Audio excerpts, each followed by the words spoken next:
Operations are just maintenance, David. Anyone can keep the lights on. Those were the exact words Julian Vance used when he betrayed me on a freezing Friday afternoon. He was 34 years old, wearing a custom suit, and sitting at the head of the boardroom table on the top floor of Vanguard Logistics Systems. He didn't look me in the eye. Instead, he slowly slid a single sheet of paper across the polished wood toward me. I looked down. It was my annual performance review, but the line for my bonus was blank. Zero. The $120,000 I had earned with my own sweat all year was gone. The board looked at the numbers, Julian said, leaning back and adjusting his expensive watch. We had to make some hard choices. We decided to redirect the operational bonus pool to the sales team. They're the ones bringing in new revenue. You have to understand, David. You just manage the infrastructure. It is a cost center, not a profit driver. I sat there in total silence. My hands were flat on the cold wood. Outside the massive glass windows, the gray city skyline looked dark. For 12 months, I had hit every single operational target the board had set for me. I had cut our logistics overhead by 14%. I had optimized our routing software, saving the company millions in transit delays. I had shattered every metric. And yet, here was a kid 10 years younger than me, telling me that my effort was worth nothing. Julian, we agreed on this number in January, I said. My voice was quiet, completely calm, and steady. I didn't yell. A man my age learns that anger is a waste of energy.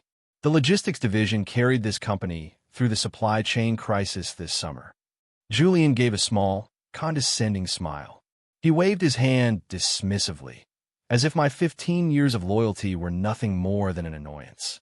Agreements change, David. This is the new Vanguard. The corporate culture is evolving, and frankly, some of our older employees are having a hard time adapting to a modern, lean environment.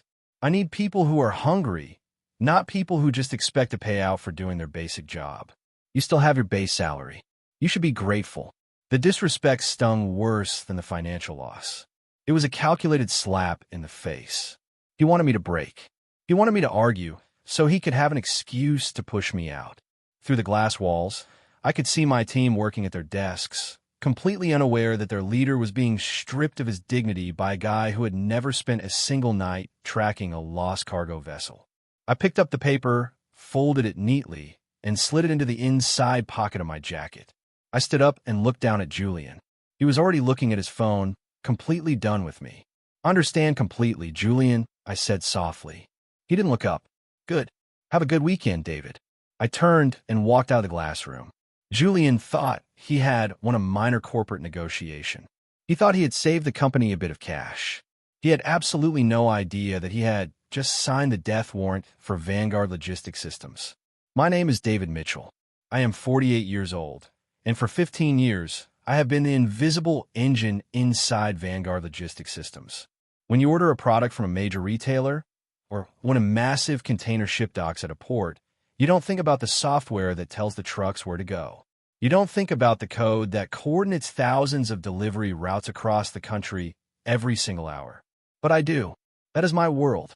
I spent 60 hours a week making sure our complex supply chain software ran without a single glitch. If our system went down for even 30 minutes, it would cost our clients millions of dollars. I was the guy who stayed up until 3 in the morning to prevent that from happening. I grew up believing in a simple rule. You work hard, you stay loyal, and the company takes care of you. I gave Vanguard the best years of my life. I knew every line of code in our infrastructure, every quirk in our database, and every manager at our shipping hubs. I wasn't flashy. I didn't make PowerPoint presentations with bright colors and empty corporate catchphrases like Julian did. I just produced results. But this year, the results mattered more than ever before.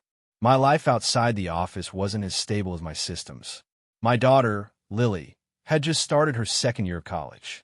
Her tuition was expensive, and I had promised her she wouldn't have to take out massive student loans that would crush her future.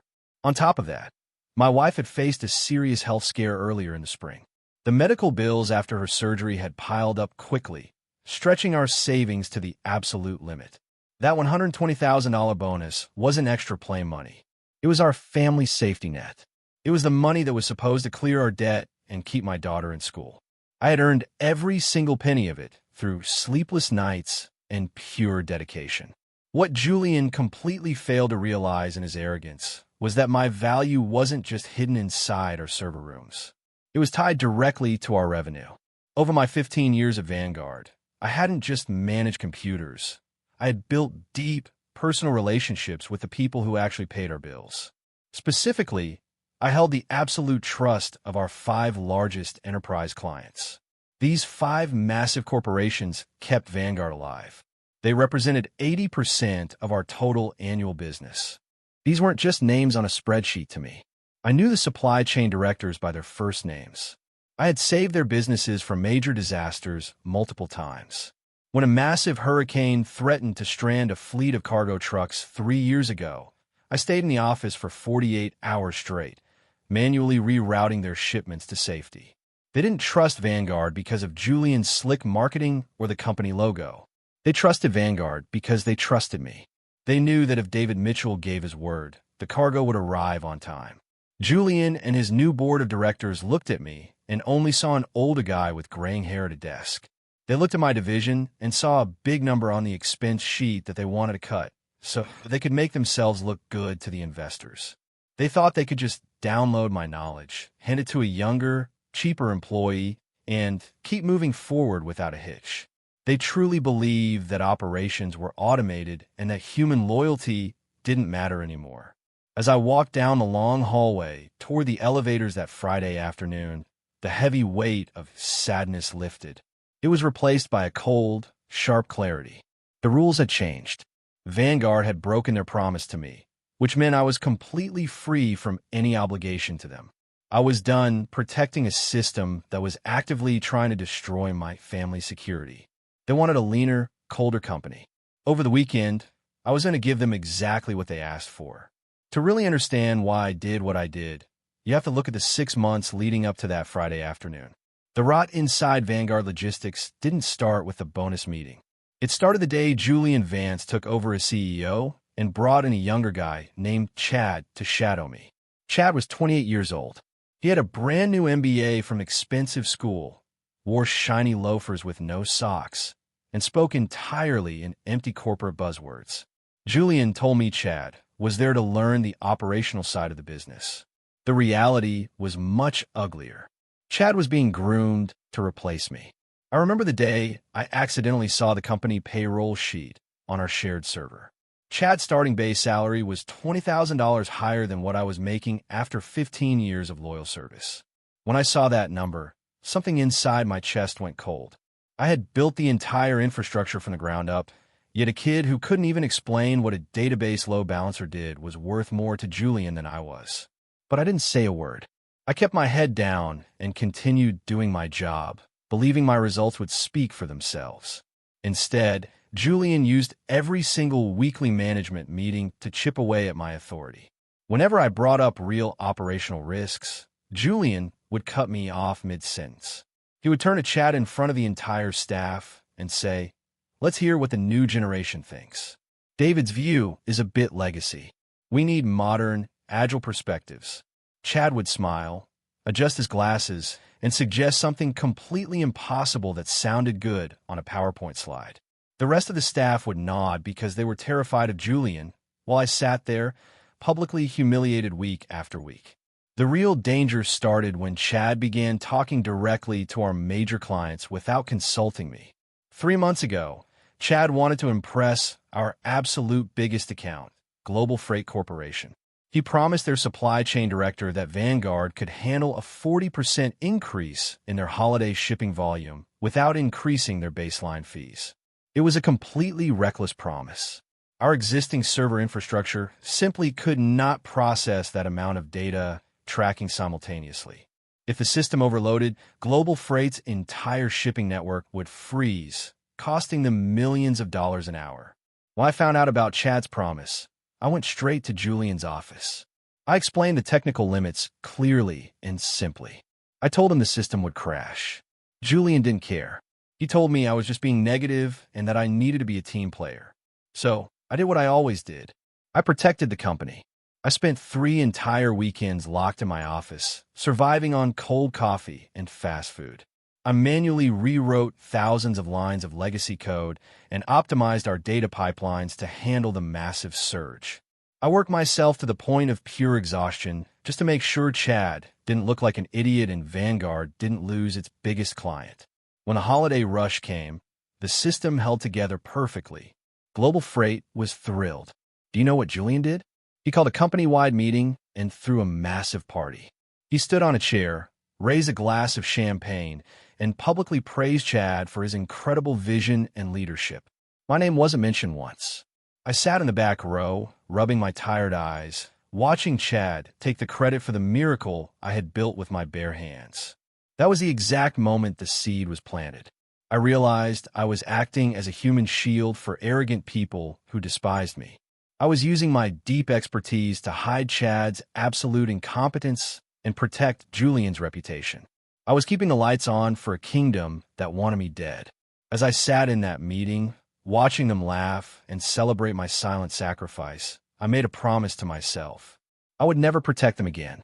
I would let reality hit them with full force, and I would make sure I wasn't standing there to catch the blow when it fell. The walk from the elevator to my car that Friday night felt longer than usual. The air in the parking garage was freezing, and my breath misted in the dim overhead lights. I got into my old sedan, closed the heavy door, and just sat there in the dark. I didn't turn on the engine. I didn't turn on the radio. I just placed my hands on the steering wheel and stared straight ahead through the windshield. For 15 minutes, the silence in the car was heavy. The emotional weight of what Julian had done finally hit me. I thought about my daughter, Lily, and the tuition bill sitting on our kitchen counter at home. I thought about my wife's medical payments. I felt a deep, burning sense of shame, not because I had failed, but because I had allowed myself to be fooled for so long. I had sacrificed family dinners, weekends, and my own health for a logo on a building. But then, the shame faded away, and a strange thing happened. A deep, cold, and absolute calm washed over me. The hurt turned into pure, calculated focus. A man my age doesn't get mad. He gets even. I looked up at the glowing Vanguard logo on the top of the office building. I realized that a logo has no loyalty. It is just plastic and light bulbs. It doesn't care about my family, so I no longer cared about its survival. Julian wanted a leaner corporate culture. He wanted to see what happened when the old school thinking was gone. I decided right then and there to give him exactly what he wanted. I was going to step out of the way and let gravity do the work. I reached into my pocket, pulled out my personal cell phone, and scrolled down my contacts until I found a name I hadn't called in years. Marcus Thorne. Marcus Thorne was the founder and CEO of Apex Supply Solutions, Vanguard's biggest and most aggressive competitor. For the past 3 years, Marcus had tried to recruit me. Every time we ran into each other at industry conferences, he would buy me a coffee and tell me the same thing. David, you are the brains keeping Vanguard alive. If you ever get tired of making those spreadsheet boys look good, call me. I will double your salary, give you a real voice, and treat you like a partner. Every time before this, I had politely declined. I had told him I was a loyal Vanguard man. I had believed in finishing what I started. What a foolish mistake that was. I pressed the call button. The phone rang exactly twice before Marcus picked up. David Mitchell. Marcus's deep voice boomed through the car speakers. I have to admit, I'm surprised to see your name flash on my screen on a Friday night. Is everything okay? Marcus, I said, keeping my voice perfectly steady and relaxed. Are you still looking for a new vice president of global operations? There was a brief pause on the other end of the line, followed by the sound of a rustling paper. I could practically hear Marcus sitting up straight in his chair. For you, David? Always. Tell me you're finally ready to leave that sinking ship. I am ready, I replied simply. But I have some very specific conditions, and we need to move incredibly fast.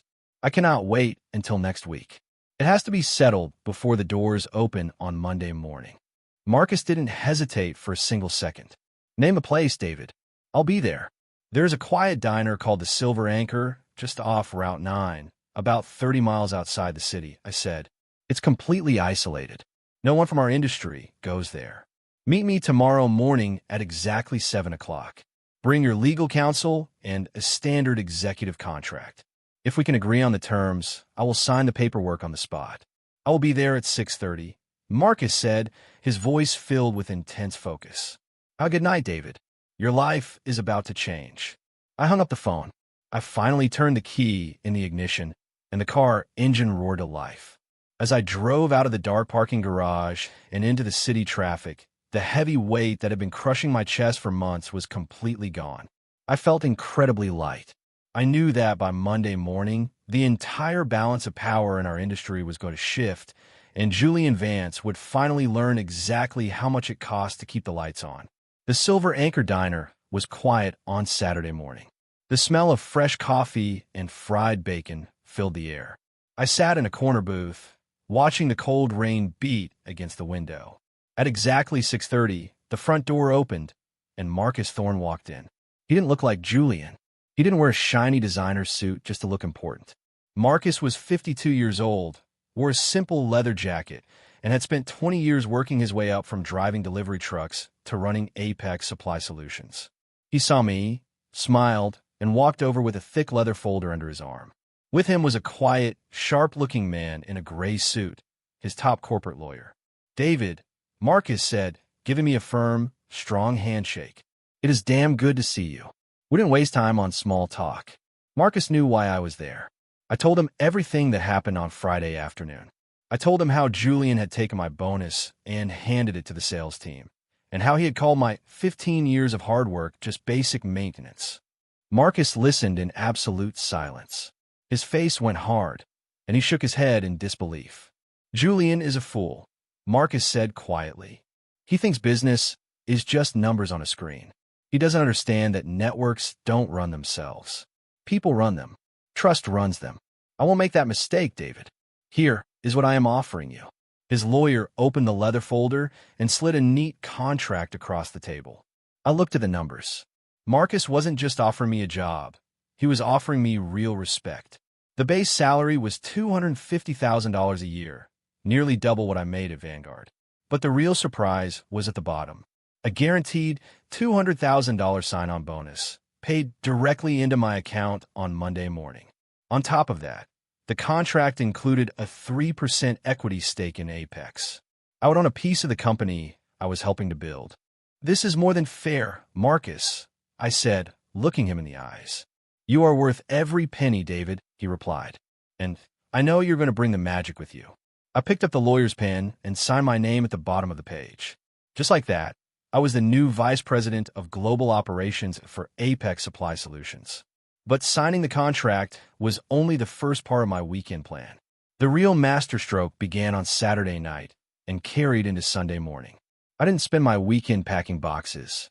I spent it on my personal cell phone, sitting at my kitchen table with a cup of black coffee. Julian thought our clients belonged to Vanguard. He thought a corporate contract bound them forever. He didn't understand the reality of our industry. Large companies don't care about the name on the building. They care about their cargo moving safely without delays. I called the personal cell phone numbers of the CEOs and supply chain directors of our 5 largest enterprise accounts. These were the 5 companies that kept Vanguard alive, representing 80% of the company's total revenue. First, I called Jim, the operations head at Global Freight Corp. David, Jim said, sounding surprised to hear from me on a Saturday night. Is everything all right? Jim, I said, keeping my voice calm and professional. I'm calling to let you know that as of Monday morning, I'm leaving Vanguard. I have accepted the vice president role at Apex Supply Solutions. There was a long, heavy silence on the line. I could hear Jim's breathing change. David, you're joking. You're the only reason our holiday shipping didn't collapse last month. If you leave, who is managing our account? Who has the keys to our data routing? Julian is handing the system over to Chad, I said simply. I didn't need to lie or exaggerate. The truth was scary enough. The new management believes operations are automated. They are cutting infrastructure costs. I wanted to give you a personal warning because I value our 10-year history. I cannot guarantee the safety or stability of your shipments under the new setup. Jim didn't hesitate. If Chad is running the system, we are out. We can't risk a single day of system crashes. Can Apex handle our volume? We can handle it perfectly, I told him, and I will personally oversee your transition. Send me the paperwork first thing Monday morning, David, Jim said. Wherever you go, we follow. Over the next 12 hours, I made 4 more phone calls. I spoke to the decision makers at every single one of our top 5 accounts. The reaction was exactly the same every single time. They were shocked by how Vanguard had treated me, and they were terrified of an operational collapse under Julian and Chad. By Sunday afternoon, all 5 major clients had given me their absolute word. The moment I officially moved to Apex, they would pull their multi-million-dollar contract from Vanguard and bring them straight to me. My invisible value was finally coming into the light, and Vanguard was about to find out what happens when the foundation is removed. At exactly 8 o'clock on Monday morning, I walked through the glass doors of Vanguard Logistics Systems for the last time. The office was quiet. Employees were just arriving, holding their morning coffees and chatting about their weekends. They smiled and said good morning to me as I passed their desks. I smiled back and nodded, but I didn't stop to chat. I had a job to finish. I walked down a long hallway, straight past my own office, and stopped outside the CEO's suite. Julian's door was open. He was sitting at his large desk, looking at some financial charts on his computer screen. He looked up as I stepped into the room. He didn't look angry. He looked bored, as if my presence was just a minor distraction from his morning. I didn't say a word. I walked up to his desk, reached into my pocket, and placed a small, white envelope on the polished surface right in front of him. Inside was a single piece of paper with one simple sentence. Please accept this letter as formal notification that I am resigning from my position as Senior Director of Client Operations, effective immediately. Julian looked down at the envelope, then looked back up at me. He didn't open it. He just leaned back in his leather chair, laced his fingers together behind his head, and let out a short, smug laugh. Really, David? Julian said, shaking his head with a condescending smile. You're doing this over the weekend bonus discussion? I thought you were a mature professional. This is a completely emotional mistake, and frankly, it's very disappointing.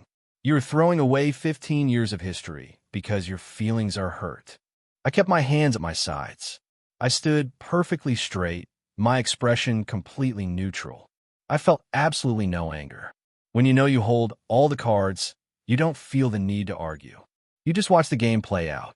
My decision is final, Julian, I said, keeping my voice calm, low, and steady. Julian laughed again, waving his hand dismissively. If you think this is going to hurt us, you are deeply mistaken. You legacy guys always think you are irreplaceable. The truth is, the system runs itself now. I'll just have Chad step into your role. He's sharp, he's hungry, and he actually understands modern business. I'll have him take over your entire workload by noon today. We won't miss a beat. I wish Chad the best of luck, I replied quietly. I didn't tell him about my new role at Apex. I didn't tell him about the meeting at the diner, or the signed contract, or the 5 major clients who were currently preparing their exit letters. A weak man brags about his revenge before it happens. A mature man just lets the consequences do the talking. Well, I won't try to stop you, Julian said, turning his attention back to his computer monitor. HR will send you the exit paperwork for your retirement accounts. Please make sure you clear out your desk before 9 o'clock. We need the space for the new team. I'll be out before then, I said. I turned and walked out his office. I went back to my desk and spent 15 minutes gathering my personal things. I packed a few family photos, my favorite coffee mug, and a small notebook into a simple cardboard box. My direct staff noticed what I was doing and began gathering around my desk. Their faces were filled with confusion and worry. They knew what I did for the company, even if Julian didn't. I shook their hands one by one. I told them they were a great team and thanked them for their hard work over the years. I didn't cause a scene, and I didn't badmouth management. I kept my dignity intact. At 8:45, I picked up my box and walked toward the elevators. I pressed the button, stepped inside, and watched the glass doors close on Vanguard Logistics Systems. As the elevator carried me down to the lobby, I looked out at the bright morning sun shining on the city streets. Julian truly believed he had won the power struggle. He thought he had successfully pushed out an expensive, older employee to save a few dollars. He had absolutely no idea that in less than 3 hours, the entire ceiling of his corporate kingdom was going to collapse right on top of his head. By 9:30 that Monday morning, I was sitting in a beautiful, sunny office at Apex Supply Solutions. Marcus Thorne had already set up my desk, and my new team was standing around me, welcoming me with genuine smiles. But 30 miles away, inside the walls of Vanguard Logistics, a silent clock was ticking. I knew exactly how their morning schedule worked. I knew their system routines better than anyone alive, and I knew that reality was about to hit them like a freight train. The first domino fell at exactly 11:30. I know this because Jim, the operations head from Global Freight Corp, called me on my personal phone right after it happened. Jim told me he had called Julian's office directly. He asked Julian who was supervising their shipping data that morning. Julian, true to his arrogant nature, bragged that they had upgraded their management and that Chad was now in charge. Jim didn't even argue. He simply told Julian that Global Freight was exercising the immediate exit option in their contract. You see, years ago, I had insisted on putting a specific clause into our major client agreements. It was a standard key personnel safety rule. It stated that if I, David Mitchell, was no longer personally overseeing the operational infrastructure, the client had the right to terminate the contract instantly without any financial penalty. I had put it there to protect the clients from corporate restructuring. Now, it was the weapon that would dismantle Vanguard. Within the next 2 hours, the other 4 major enterprise clients followed Jim's lead. One by one, their legal teams sent formal, urgent notices to Vanguard's corporate email. By 1 o'clock in the afternoon, 80% of Vanguard's annual revenue had walked out the door. Millions of dollars vanished from their books before lunchtime. While Julian was staring at his computer screen in absolute horror, watching the company's value disappear, a second crisis broke out on the operations floor. Monday was our biggest data sync day of the week. Thousands of trucks across the country needed their digital route schedules updated by noon, or they would be stranded at the loading docks. Chad, eager to show off his new authority, sat at my old computer station to push the updates. But Chad didn't understand how my infrastructure worked. For security reasons, the core system protocols required a rolling master encryption key every single Monday morning. It was a safety feature I created to prevent outside hackers from hijacking our network. I was the only person who held the master administrator keys, and I kept them on a physical security token in my pocket. Chad tried to bypass the security block. He entered his own generic supervisor password 3 times. The legacy system did exactly what I designed it to do when it detected an unauthorized user trying to force entry. It went into a complete, read-only security lockdown. The tracking screens across the entire office turned bright red, flashing a simple message: access denied. Master administrator authentication required. The entire logistics network froze. In an instant, Vanguard could no longer see where their trucks were, what cargo was moving, or where the shipments were supposed to go. The phone lines at Vanguard began lighting up with hundreds of furious calls from angry drivers and stranded warehouse managers. My old team members told me later that Chad completely broke down under the pressure. He stood in the middle of the room, sweating through his expensive shirt, with his hands shaking as he realized he had no idea how to fix the disaster.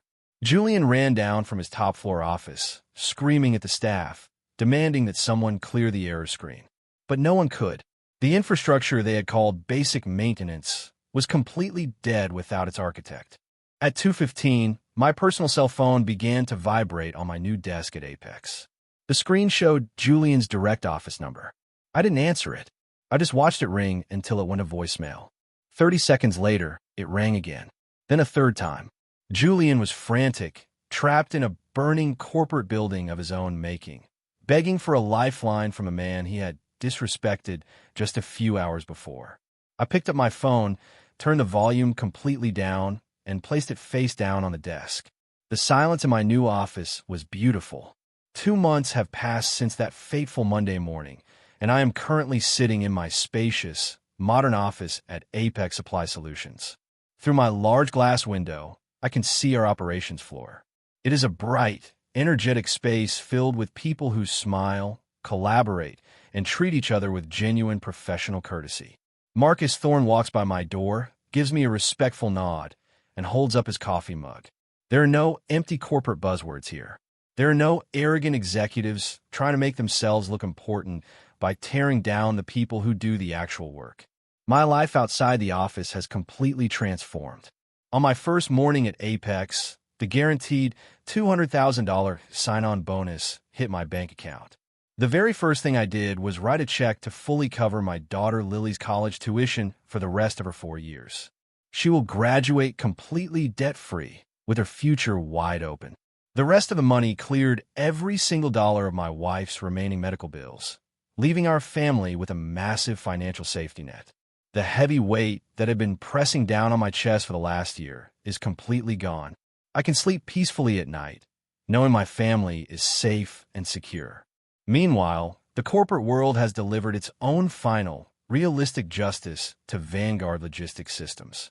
You cannot lose 80% of your client base and lock down your entire infrastructure without severe consequences. The market found out about the disaster almost immediately. Within 30 days, Vanguard's stock price crashed by 60%. The board of directors, furious at the total loss of value, held an emergency meeting. They fired Julian Vance in total disgrace, stripping him of his options and his reputation.